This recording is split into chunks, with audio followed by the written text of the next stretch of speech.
Hey guys, welcome back to your own channel School of Backbenchers Education Beyond the Front Row. I hope you all are doing great guys. Well, in this video we are going to continue class 11th Business Studies chapter 1 and this is the fourth part of this series. Before we continue, requesting you again guys, if you haven't subscribed the channel yet, please do it now. Let's get started. So guys, last part में हमने business activities देखी थी हमने, है ना, जिसमें हमने पढ़ा था इंडस्ट्री जो होती है हमारी वो गुड्स एंड सर्विसेज के प्रोडक्शन से डील करती है, वहीं कॉमर्स जो होता है हमारा वो गुड्स एंड सर्विसेज के डिस्ट्रीब्यूशन के लिए डील करता है। ठीक है, तो हमने इंडस्ट्री में पढ़ा था हमारा primary sector, secondary sector and territory sector. हम इन तीनों को ही अब डिटेल में पढ़ने वाले हैं इस वीडियो में, और कॉमर्स की जो एक्टिविटीज है उसको हम नेक्स्ट पार्ट में करेंगे।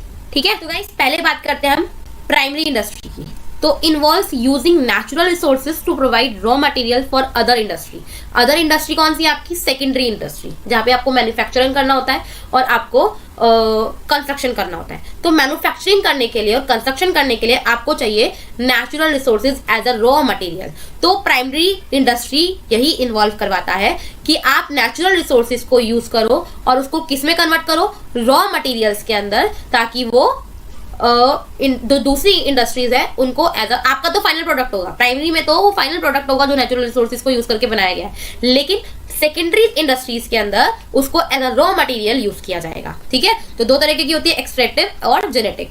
Extract natural resources from earth, water और एयर। आप एयर से, वाटर से और अर्थ से नेचुरल रिसोर्सेज को एक्सट्रैक्ट कर रहे हो, आपने बनाए नहीं है, आप जस्ट नेचर से हमें मिले हैं, आप नेचर से उसको एक्सट्रैक्ट कर रहे हो। जैसे आप माइनिंग कर रहे हो, आप फिशिंग कर रहे हो, आप फार्मिंग कर रहे हो, एक्सेट्रा एक्सेट्रा। देन जेनेटिक की बात करें तो यहाँ पे आपके जो इम्प्रूव करता है और ब्रीड करता है एनिमल्स को और प्लांट्स को, ताकि उनका यूज जो है बेटर तरीके से किया जा सके। ठीक है, आप डेयरी फार्मिंग कर रहे हो, ठीक है, आप पोल्ट्री फार्मिंग कर रहे हो, आप फिश हैचरी कर रहे हो, etcetera, bee hiving bee keeping कर रहे हो आप, एक्सेट्रा एक्सेट्रा, है ना। चलो, सो गाइस नेक्स्ट इज आपका सेकेंडरी इंडस्ट्री है। अब प्राइमरी सेक्टर के अंदर जो भी प्रोडक्ट बना नेचुरल नेचर से, जो भी एक्सट्रैक्ट हुआ, माइन हुआ, जेनेटिक तरीके से हुआ, ठीक है, वो वहाँ का फाइनल प्रोडक्ट था।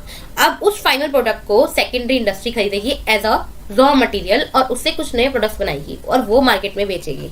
ठीक है, तो सेकेंडरी इंडस्ट्री क्या करती है? कन्वर्ट करती है आपके रॉ मटेरियल्स को न्यू प्रोडक्ट के अंदर, जैसे कि कॉटन से क्लोथ को बनाना, है ना। क्लोथ आपका कॉटन जो है आपका प्लांट उगता है, प्लांटेशन से उगता है। देन कॉटन को जो भी हार्वेस्टिंग की जाती है उसके बाद उसको फैक्ट्री में लाया जाता है, ठीक है, और वहां पे एज अ रॉ मटेरियल करके उसको प्रोसेस करके उससे फैब्रिक क्रिएट किया जाता है, तो वो सेकेंडरी इंडस्ट्री में आ जाता है। ठीक है, तो मैन्युफैक्चरिंग इंडस्ट्रीज को आप फर्दर 4 पार्ट में क्लासिफाई कर सकते हो। पहले बात करते हैं एनालिटिक की। तो एक सिंगल मटेरियल है आपका, उसी से ही आप प्रोड्यूस कर रहे हो मल्टीपल प्रोडक्ट्स को, जैसे कि क्रूड ऑयल से ही प्रोडक्ट बनता है और क्रूड ऑयल से ही डीजल बनता है। एक सिंगल प्रोडक्ट था और उससे मल्टीपल प्रोडक्ट बन जाते हैं, तो एनालिटिक हो जाता है। देन प्रोसेसिंग की बात करें, आपके रॉ मटेरियल को गो थ्रू करना एक प्रोडक्शन के स्टेज से, जैसे कि कॉटन टू क्लोथ था, वो भी हमारा प्रोसेसिंग में ही आ जाएगा। शुगर कैन से शुगर बनाना भी आपका प्रोसेसिंग में आ जाएगा। Then synthetic, multiple raw material को कंबाइन करना और एक न्यू प्रोडक्ट को क्रिएट करना, जैसे कि सीमेंट हो जाता है आपका, कॉस्मेटिक्स हो जाते हैं आपके, है ना। देन असेंबलिंग डिफरेंट पार्ट्स है, उनको अलग अलग तरीके से प्रोड्यूस किया गया है, बनाया गया है, और इन सारे पार्ट्स को असेंबल कर एक सिंगल प्रोडक्ट बना देना। ठीक है, ऑर्गेनाइज वे में इनको असेंबल करना, जैसे कि कार्स होते हैं, कार के जो पार्ट्स होते हैं डिफरेंट, वो सब जो है एक साथ नहीं बनते, अलग अलग जगह इनको बनाए जाते हैं और फिर कहीं पे इन सारे पार्ट्स को इकट्ठा लाकर असेंबल किया जाता है और कार बनाई जाती है। जैसे कंप्यूटर आपका हो गया, आपके मॉनिटर हो गए, आपका सीपीयू हो गया, आपका माउस हो गया, इन सब चीजों को अलग अलग जगह बनाया गया अलग अलग तरीके से, और बाद में सारे पार्ट्स को असेंबल कर एक पूरा कंप्यूटर तैयार किया जाता है। देन बात करें आपके कंस्ट्रक्शन इंडस्ट्री की, तो आपके स्ट्रक्चर्स जैसे कि बिल्डिंग, रोड्स, डैम्स, ब्रिजेस, इनको बिल्ड करना वो कंस्ट्रक्शन में जाता है। इसके एग्जांपल हमारे इंडिया में होते हैं टाटा प्रोजेक्ट्स और जीएमआर ग्रुप हो गया, है ना। क्लियर। आज हमारी इंडस्ट्री हो जाती है territory industry. Include those services which help business to move smoothly. आपके बिजनेस की सारी एक्टिविटी स्मूथली हो सके, इसमें वो सारी एक्टिविटीज आ जाती है।